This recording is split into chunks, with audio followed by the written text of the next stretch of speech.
पिछले कुछ दिनों से हमको ये लगातार खबर मिल रही थी कि 2 टेररिस्ट कालाकोट के इलाके में यहाँ पे अपनी गतिविधियाँ बढ़ा के उन्होंने काम बढ़ा रखा है।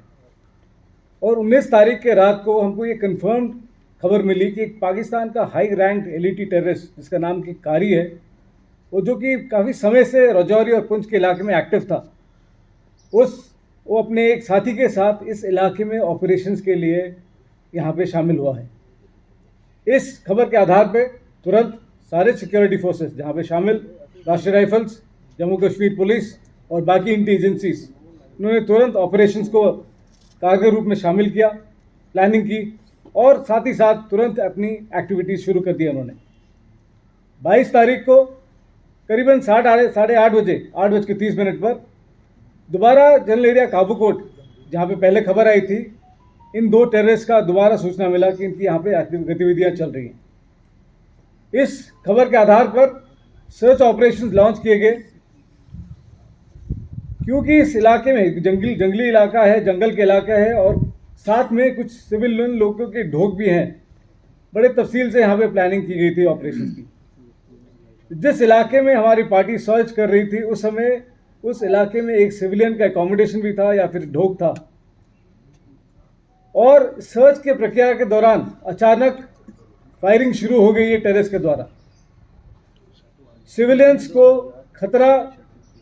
सिविलियंस की जान को खतरा, जहाँ की वहाँ पे लेडीज़ भी थे और बच्चे भी थे।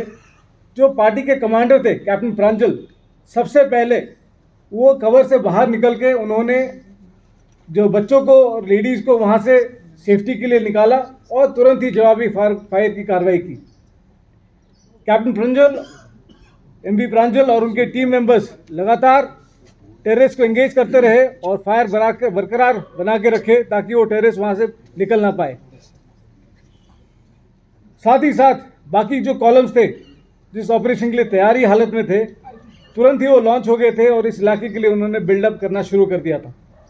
कैप्टन प्रांजल की टीम तकरीबन आधे घंटे तक उनको लगातार टेररिस्ट को घमासान में जवाबी हमला बार बार करते रहे। इसी समय के दौरान एक बुलेट की वजह से जो उनको लगी उनके सर पे लगी, इसकी वजह से उनको शहादत मिली और उन्होंने अपना सर्वोच्च बलिदान दिया। पर इस ऑपरेशन का सबसे महत्वपूर्ण हिस्सा ये था कि उन्होंने बिल्कुल कॉन्टैक्ट को ब्रेक नहीं होने दिया। उस इलाके के अंडरग्रोथ, बोल्डर्स, बहुत ही मुश्किल टेरेन, इस सब का एडवांटेज लेके टेररिस्ट जंगल के अंदर चले गए और लगातार फायर को उन्होंने बरकरार रखा। हमारे ट्रूप्स जिसमें कि शामिल है 9SF और 2SF, उन्होंने इस कॉन्टैक्ट को बना के रखा और टेररिस्ट का सर हमेशा नीचे रखा। ये फायर फाइटिंग काफ़ी समय तक चलता रहा और इस समय के दौरान धीरे धीरे करके हमारे स्पेशल फोर्सेस और हमारे बहादुर जवान इन टेररिस्ट के नज़दीक आए। इस प्रक्रिया के दौरान हमारे 3 सोल्जर्स शुरू में घायल हो गए थे, उसके बाद में कंफर्म हो गया कि वो अपने चोट की वजह से उनका सैक्रिफाइस हो गया था। पर ये फायर फाइटिंग कंटिन्यू होता रहा और ये यकीन किया गया कि ये टेररिस्ट वहाँ से निकल ना पाए।